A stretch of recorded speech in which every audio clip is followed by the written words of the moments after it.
আসসালামু আলাইকুম রহমতুল্লাহি ওবরকাতুহু। সম্মানিত দর্শক, অন্তর্বর্তীকালীন সরকারের প্রধান উপদেষ্টা doctor Mohammad Yunus, Nobel laureate. আপনারা যদি তার সাম্প্রতিক কথাবার্তা, জাস্ট গত এক সপ্তাহের কথাবার্তা, তার অভিব্যক্তি, তার ব্যক্তিত্ব, তার হাসি সব কিছু লক্ষ্য করেন, দেখবেন যে তিনি তার যে সুসময়গুলো ছিল, যখন সবচেয়ে সুন্দর সুসময় ছিল 1996 থেকে 2001 সনাবধি, যখন ক্লিন্টনের সঙ্গে বা ক্লিন্টন পরিবারের সঙ্গে তার সম্পর্ক সুন্দর ছিল, হিলারি ক্লিন্টনের সঙ্গে তার ব্যক্তিগত বন্ধুত্ব ছিল, আর শেখ হাসিনার সঙ্গেও তার ভীষণ রকম ভালো সম্পর্ক ছিল। ওই সময়টাতে আপনি যদি তার সানগ্লাসের স্টাইল দেখেন 96 থেকে 2001, তার ড্রেস কোড দেখেন, তার বক্তব্যগুলো শুনে, কথাবার্তা শুনেন, তাহলে মনে হবে যে এই 5 বছরে, অর্থাৎ 1996 থেকে 2001 অবধি, he had passed the best time ever Almighty has given him. ওই 5 বছর তার জীবনের স্বর্ণালী সময়। ওই সময়টিতে তিনি বিশ্বকে চমকিত করেছেন। তিনি বাংলাদেশ সরকারের সঙ্গে তার যে সম্পর্ক, সেই সম্পর্কটি এবং একই সঙ্গে বিশ্বের সঙ্গে তার আজকের যে সম্পর্কটি, এই সম্পর্কটি তিনি তৈরি করেছিলেন ওই সময়টিতে। তখন আমি সেই সময়ের যে ছবিগুলো কিছু দেখলাম, অসাধারণ স্মার্ট। সে স্মার্টনেস না দেখলে বোঝা যাবে না। তিনি যা পড়ছেন, যে পোশাক পরছেন, যে কথা বলছেন, যেভাবে হাঁটছেন, যেখানে যাচ্ছেন, সব কিছুতে একটা ছন্দময় গতি লক্ষ্য করা যাচ্ছে। যাই হোক, নিয়তি মানুষকে বিভিন্ন জায়গাতে নিয়ে যায়। ডক্টর মোহাম্মদ ইউনূসের আসলে সেই 2009 থেকে 2000 একেবারে 24 আগস্ট পর্যন্ত, 1 তারিখ পর্যন্ত একটা মেজারেবল সময় গিয়েছে। এই সময়টিতে তিনি দেশে অপমানিত হয়েছেন, লাঞ্ছিত হয়েছেন। তার ব্যবসা বাণিজ্য থেকে শুরু করে আরও অনেক কিছু রীতিমতো সরকারের প্রণোদনায় বা মদদে রীতিমতো ধস নেমেছিল। তো এরপর তার ক্ষমতায় প্রত্যাবর্তন, মানে তিনি রাষ্ট্র ক্ষমতার প্রধান ব্যক্তি হবেন, এটা কেমন যেন একটা রূপকথার গল্পের মতো। আমরা মাঝে মাঝে কল্পনা করতাম যে ডক্টর মোহাম্মদ ইউনূস যদি ক্ষমতায় আসেন, তাহলে তিনি ভালো করবেন, আমরা ভালো থাকবো, তিনি ভালো মানুষ, তারপর শিক্ষিত মানুষ, মার্জিত মানুষ, সারা দুনিয়ার সাথে তার একটা ভালো সম্পর্ক, বিশেষ করে বিশ্বব্যাংক, IMF থেকে শুরু করে অন্যান্য প্রতিষ্ঠান। এর বাইরে তিনি বাংলাদেশের একটা বৃহৎ কমিউনিটির সঙ্গে অসাধারণ একটি যোগাযোগ স্থাপন করতে পারেন। সমাজের বিভিন্ন জ্ঞানী, গুণী, সাধারণ মানুষ থেকে শুরু করে যাকে তার প্রয়োজন, অথবা বাংলাদেশ বিনির্মাণে বাংলাদেশের জনমতে প্রভাব বিস্তার করে, এরকম কোনো মানুষ নেই টেকনাফ থেকে তেঁতুলিয়া পর্যন্ত যার সঙ্গে ডক্টর মোহাম্মদ ইউনূসের বিগত জীবনে একটি বারের জন্য হলেও কথা হয়নি। অবশ্যই হয়েছে। তো এই যে তার যে পাবলিক রিলেশন, তার যে সফলতা, তারপর দুনিয়া জোড়া খ্যাতি, এই খ্যাতির সঙ্গে আবার নোবেল পুরস্কারের যে স্বীকৃতি, সব মিলিয়ে তিনি যেন কি হয়ে গিয়েছিলেন। মানে তার সমপর্যায়ের লোক পৃথিবীতে ছিল না। এত গুণ, এত সফলতা, এত অর্থ, এত জ্ঞান, এত লেখাপড়া, এত জনগণের সমর্থন, পাবলিক সাপোর্ট। আপনি চিন্তা করুন, নোবেল পুরস্কার তো অনেকে পেয়েছেন, দেয়ার ইজ এ মাসাদো, তিনিও পেয়েছেন, মালালা ইউসুফজাই পেয়েছেন, ভারতের একজন পেয়েছেন, অনেক। কিন্তু 18 কোটি বাঙালির মধ্যে ডক্টর মোহাম্মদ ইউনূসকে নিয়ে যে আবেগ ছিল, উচ্ছ্বাস ছিল, এরকম এতগুলো মানুষ একসঙ্গে, এমনকি বিল ক্লিন্টন কিংবা নেলসন ম্যান্ডেলা, তাদের উপর এরকম 18 কোটি মানুষের আশীর্বাদ ছিল না, যেটা ডক্টর মোহাম্মদ ইউনূসের উপর ছিল। তো তিনি ক্ষমতা আসার পর যে কোনো পরিস্থিতি, এটা তার ভুল হতে পারে, তার লোকজনের ভুল হতে পারে, এরপর এখানে দ্বৈত শাসন হতে পারে। অর্থাৎ আমরা সবাই জানি যে বর্তমান সরকার যে চলছে, সেই সরকারের পেছনে সামরিক, বেসামরিক, আমলাতন্ত্রের একটা বিরাট প্রভাব রয়েছে। দেশি বিদেশি যে রাষ্ট্রগুলো রয়েছে, কূটনৈতিক সূত্রগুলো রয়েছে, বন্ধুগুলো রয়েছে, তাদের সীমাহীন প্রভাব রয়েছে। সবার কথা তাকে শুনতে হয়েছে। এর বাইরে রাজনৈতিক দল, তারপর বিপ্লবী যারা আছেন বা গণ অভ্যুত্থানে যারা নায়ক, তাদেরকে প্রিভিলেজ দিয়ে এই 88 বছরের যে বয়স্ক মানুষটি, তিনি আসলে কি করতে পেরেছেন বা পারেননি, এটি 17 মাসে আমাদের এখনও ঠিক নতুন করে বলার দরকার পড়ে না। সবাই আমরা মোটামুটি তার ব্যাপারে বিরক্ত হয়ে পড়েছি, এবং আমাদের সেই বিরক্তি তিনি টের পেয়েছেন। টের পাওয়ার ফলে তার চেহারা, সুরত, অভিব্যক্তিতে আমরা অনবরত দেখেছি তিনি হতাশ থেকে হতাশ হয়েছেন। তার চেহারা ভেঙে পড়েছে, তার যে গণ্ডদেশ, গলার নিচের যে চামড়া থাকে, এটি অস্বাভাবিকভাবে কুঁচকে গেছে, ঝুলে গেছে, অথচ এটা তার ছিল না। 88 বছর বয়সে তার এটা ছিল না। এরপর তার চোখ কোটরাগত হয়ে পড়েছে।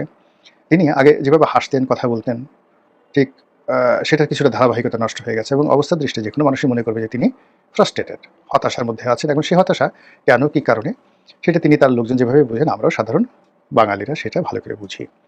যাই হোক, এখন নির্বাচনের মৌসুম চলছে। আমি ভিডিও যখন করছি তার সপ্তাহখানেক পরেই নির্বাচন হয়ে যাবে। যেভাবে ডক্টর মোহাম্মদ ইউনূস ঘোষণা দিয়েছেন যে তিনি পৃথিবীকে চমকিত করে দেওয়ার মতো একটি নির্বাচন অনুষ্ঠান করবেন, সারা পৃথিবী অবাক বিস্ময়ে দেখবে যে বাংলাদেশে একটি চমৎকার নির্বাচন হয়েছে। তার যারা পাত্রমিত্র রয়েছেন তাদেরও দাবি যে আমাদের স্যার মিথ্যা কথা বলেন না, কথা দিয়ে কথা রাখেন, এবং তিনি নির্দিষ্ট সময় নির্বাচন দিয়ে তিনি ক্ষমতা থেকে চলে যাবেন। কিন্তু অবাক হলো যে বেকুব বাঙালি সবসময় নির্বুদ্ধিতা করে, তার জ্ঞানীর লোককে বুঝতে পারে না, মহান লোকদেরকে তারা পিছন থেকে ছুরি মারে, সম্মানিত লোকদেরকে তারা বেইজ্জতি করে, এবং এর মধ্যেই বাঙালির একটা উন্মত্ততা থাকে, উন্মাদনা থাকে, এবং সেটাই আমলে বেশ বাঙালি আরাম পাচ্ছে। বড় বড় মানুষকে মব সৃষ্টি করে মারধর করছে, কান মলে দিচ্ছে, নাক ধরে টান দিচ্ছে, ঠোঁট ধরে টান দিচ্ছে, আরও অনেক গুপ্ত অঙ্গ সেখানে একটু আঙ্গুল দিয়ে তাদেরকে সুশ্রী দেওয়ার চেষ্টা করছে। বুড়া বুড়া মানুষ, ছেলে হোক মেয়ে হোক, ডাজ নট ম্যাটার, তাদের কোপানেলে যারা করছে সবাইকে এই কাজগুলো করছে, এবং এটা যারা করছে তারা খুব মজা পাচ্ছে, আর যারা দেখছে বেশিরভাগ লোকে মজা পাচ্ছে, আর কিছু লোক যারা আছে নাকুচো তারা হায় হায় কি হলো, সি সি স্যা স্যা, এত অধঃপতনের দিকে সহ্য করা যায় এই ধরনের কথাবার্তা বলছে, কিন্তু জিনিসটা বন্ধ হচ্ছে না। তো যাদের সঙ্গে হাত চালানো যাচ্ছে লোকজন তাদের সঙ্গে হাত চালাচ্ছে, আর যাদের সঙ্গে মুখ চালানো যাচ্ছে দিদারসি তাদের বিরুদ্ধে মুখ চালাচ্ছে, আর যাদের বিরুদ্ধে মুখ চালানো যাচ্ছে না তাদের বিরুদ্ধে চিন্তা করে করে তাদেরকে আচ্ছা মতো কচু রস দিয়ে, লেবু দিয়ে, তারপরে লবণ দিয়ে, কাঁচামরিচ দিয়ে ঘুটুনি বানিয়ে, তারপরে কই মাছ যেভাবে কেসে ওইভাবে কেচে ওখানে আবার ওই ঘুটুনি লাগিয়ে দিয়ে তারা মনে মনে চিন্তা করে যে তারা যাকে অপছন্দ করে সে এখন চিৎকার করছে, লাফালাফি করছে, কান্নাকাটি করছে, বাঁচাও বাঁচাও বাঁচাও।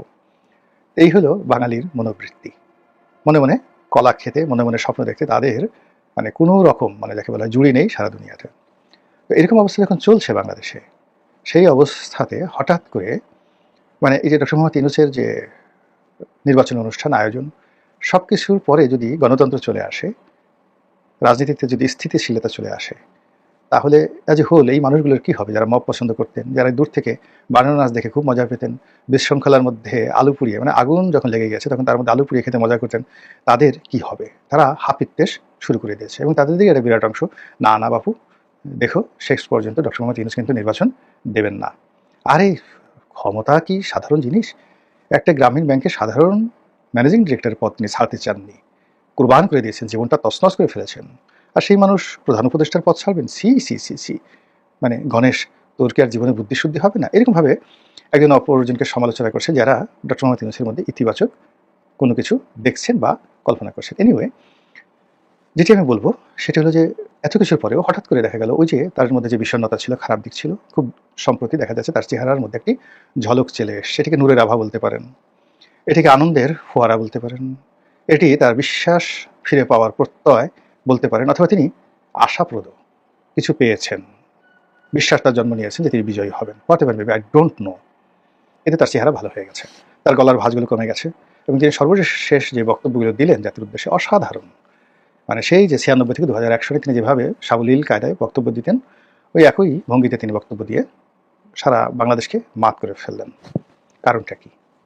কি হচ্ছে বাংলাদেশে? তিনি কি আসলে সফল হবেন? সেই সফলতা কি? নাকি লোকজন যেটা বলছে তিনি দীর্ঘমেয়াদে ক্ষমতায় থাকবেন?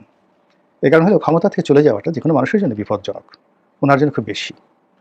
তিনি সর্বমহলের বিএনপি, আওয়ামী লীগ, জামাত সবারই রোষের শিকার হবেন, ইনক্লুডিং এনসিপির রোষের শিকার হবেন। কাজেই ক্ষমতায় যাওয়ার চেয়ে ক্ষমতায় থাকা তার জন্য নিরাপদ, এটা পাগলেও বোঝে।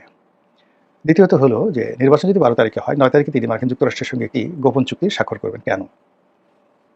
উদ্দেশ্যটা কি? তিনি কি মার্কিন যুক্তরাষ্ট্রকে এই শেষ সময় খুশি করতে চাচ্ছেন? কি জন্য? তার ব্যবসা বাণিজ্যের জন্যে, তার নিজের সেফ এক্সিটের জন্যে, নাকি ক্ষমতাতে ডিপ স্টেট পলিসির যে সমর্থন সেটাকে স্বাভাবিক রাখার জন্যে, নাকি অন্য কোনো কিছু? Whatever maybe, there are many many question আছে। তার বাইরে যেটি হলো যে মানুষের মধ্যে যখন কোনো একটা বিষয়ে খুব দৃঢ়তা দেখা দেয়, কোনো একটা বিষয়ে সফলতার সূর্য উকিঝুঁকি মারে, তখন আপনি যদি তাদের মুখের দিকে তাকান তাহলে দেখবেন যে এক ধরনের যাকে বলা হয় তেলে ঝোলের একটা অবস্থা সৃষ্টি হয়েছে। আর ঠিক সেই তেলে ঝোলের অবস্থা, অরুণোদয়ের সেই অগ্নিসাক্ষীর মতো অবস্থা ডক্টর মোহাম্মদ ইউনূসের মুখমণ্ডলে এই নির্বাচনে 6-7 দিন আগে আমরা দেখতে পাচ্ছি। অবশ্যই তিনি এই বয়সে সুস্থ থাকুন, ভালো থাকুন, তাকে ভালো দেখাক, আর তিনি সুন্দর মতো থাকেন বা ফিরে যান, হোয়াট এভার মেবি। কারণ মানুষের মঙ্গল আমি কামনা করি, যে কোনো মানুষের অমঙ্গল কামনা করা আমার লক্ষণ নয়। মহান আল্লাহ আমাদের সবাইকে হেদায়েত দান করুন এবং হেফাজত করুন। আসসালামু আলাইকুম ওয়া রাহমাতুল্লাহি ওয়া বারাকাতুহু।